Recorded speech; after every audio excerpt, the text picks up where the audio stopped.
ఈ రోజే డౌన్లోడ్ చేయండి. మీ ఫేవరెట్ షోస్ చూడండి.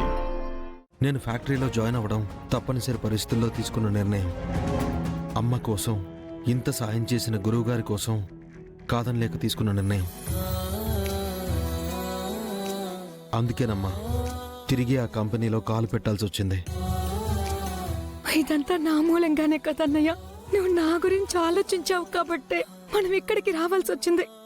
లేదంటే మనకిన్ని సమస్యలు వచ్చేవే కావు. విద్య, బాధపడకు, అలాంటిదేం లేదు. నేను చూసుకుంటాను కదా, నువ్వేం టెన్షన్ పడకు, సరేనా? రా అమ్మని చూద్దాం.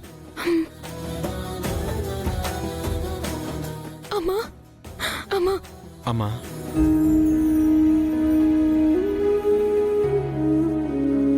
అమ్మా అమ్మా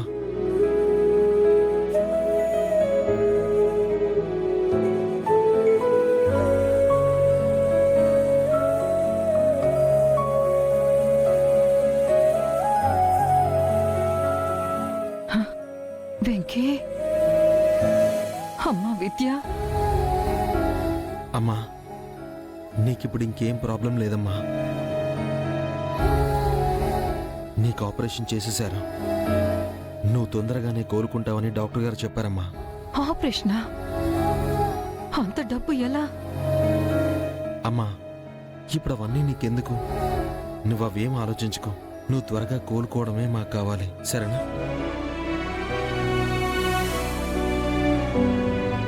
డాక్టర్ గారు, వెంకీ, మీ అమ్మగారికి ఏ ప్రాబ్లం లేదు. ఈవినింగ్ వరకు కండిషన్ చూసి డిశ్చార్జ్ ఎప్పుడో చెప్తాను. ఎవరో ఒకరు పక్కనే ఉండి ఆమె జాగ్రత్తగా చూసుకోండి. అలాగే డాక్టర్. నర్స్,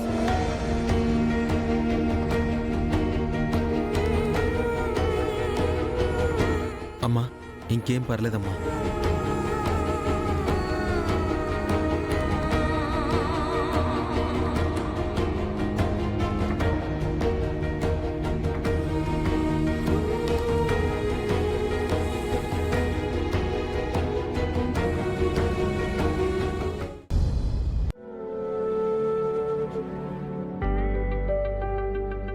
చాలు. అమ్మా మ్యాగీ వడ్డించుకో.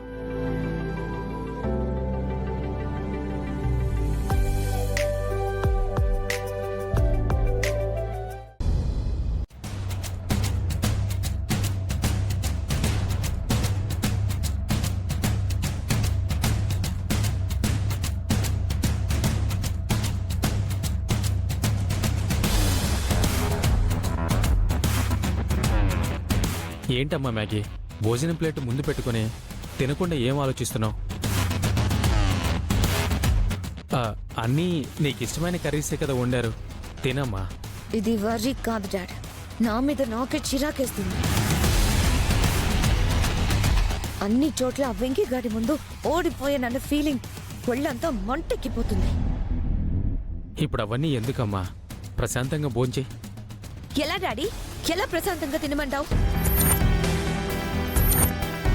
హ్యాపీగా సాగిపోతున్నా నా లైఫ్ ని ఆ వెంకీ గాడు చాలా డిస్టర్బ్ చేసేశాడు. పదే పదే నా ఈగోని రెచ్చగొడుతున్నాడు, నన్ను పిచ్చిదాన్ని చేస్తున్నాడు. చివరికి ఈ తినే తిండి కూడా వంట పట్టకుండా చేస్తున్నాడు. Damn it. మ్యాగీ, అమ్మా Maggi, Maggi, Maggi, Maggi, Maggi, ఆగమ్మా. అమ్మా మ్యాగీ.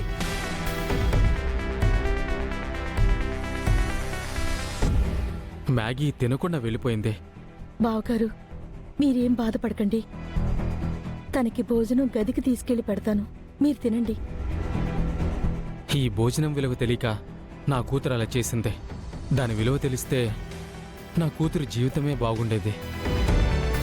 ఏంటమ్మా నవ్వుతున్నావు? పర్లేదు చెప్పమ్మా.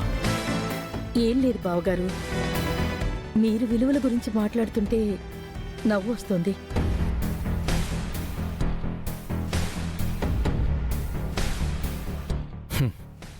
నిజమేనమ్మా, మీలా బ్రతికేవాణ్ణి అయితే ఈ ఇంట్లో పొద్దుని మీ అక్క కొట్టడం చూస్తూ కూడా ఓ మనిషిగా అన్నం ముద్ద కూడా తినకూడదు. అయ్యో బావగారు, నేను ఆ ఉద్దేశంతో అనలేదు. మరేం పర్లేదమ్మా. మీ అక్కని పెళ్లి చేసుకున్న రోజు నుండే నేను ఇలా మారిపోయాను.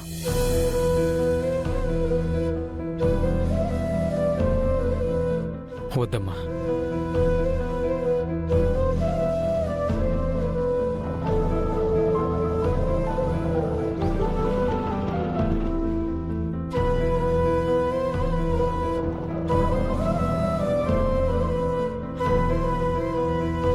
జాగ్రత్తమ్మా. కూర్చో, కూర్చోమ్మా. విద్య, అమ్మ పూర్తిగా రెస్ట్ తీసుకోవాలి. మళ్ళీ మనం హాస్పిటల్ చెకప్కి వెళ్లే వరకు అమ్మ తన పనులకు తప్ప ఈ గది దాటకూడదు. ఆ బాధ్యత నీదే, అర్థమైందా? అలాగే అన్నయ్య. నాన్న వెంకీ, ఇంకో విషయం, ఈ టాబ్లెట్స్ ఎలా వాడాలో చెప్తాను, ఒకసారి బాగా గుర్తుపెట్టుకో. వెంకీ, ఏంట్రా ఈ అమ్మతో మాట్లాడవా? అయ్యో అమ్మా, ఏం మాట్లాడినమ్మా?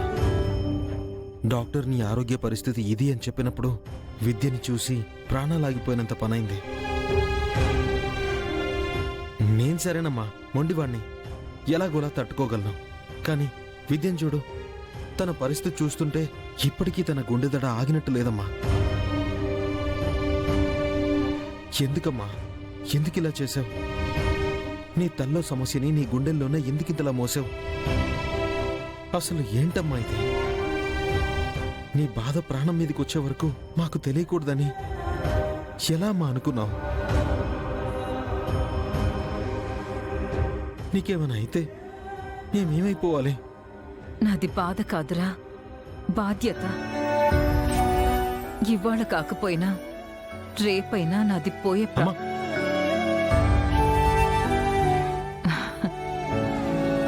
నేను బతికున్నంత వరకైనా నా బిడ్డలు ఏ బాధ లేకుండా ఉండాలి అనుకున్నాను. నా ఆరోగ్యం కోసం డబ్బులు చాలా కావాలని నాకు తెలుసు కాబట్టి ఆ కష్టం, ఆ భారం నీ భుజాన వెయ్యలేకపోయాను. బాధ భరించలేనిది అయినా దాన్ని ఈ గుండెల్లోనే మోస్తూ వచ్చాను. చాలేమ్మా, బాధ భరించిందంట, గుండెల్లో మోసిందంట. ఇలా ఎలా చేసావమ్మా? కొడుకు భవిష్యత్తు కోసం, కూతురు పెళ్లి కోసం 25 లక్షలు ఇచ్చే స్నేహితులు నీకున్నప్పుడు నీ ఆరోగ్యం కోసం ఎప్పుడో అప్పు చేసి ఆపరేషన్ చేయించుకుంటే ఈ పరిస్థితి వచ్చేది కాదు కదమ్మా. నాకు మీరు కాక ఈ ప్రపంచంలో ఇంకా ఏ స్నేహితులు లేరమ్మా. ఆ డబ్బు అప్పు తెచ్చిన డబ్బులు కాదు, పొలం అమ్మితే వచ్చిన డబ్బులు. అది మీతో చెప్పుకోలేను. ఆయన నీ కొడుకేం చేతగాని వాడు కాదు కదమ్మా.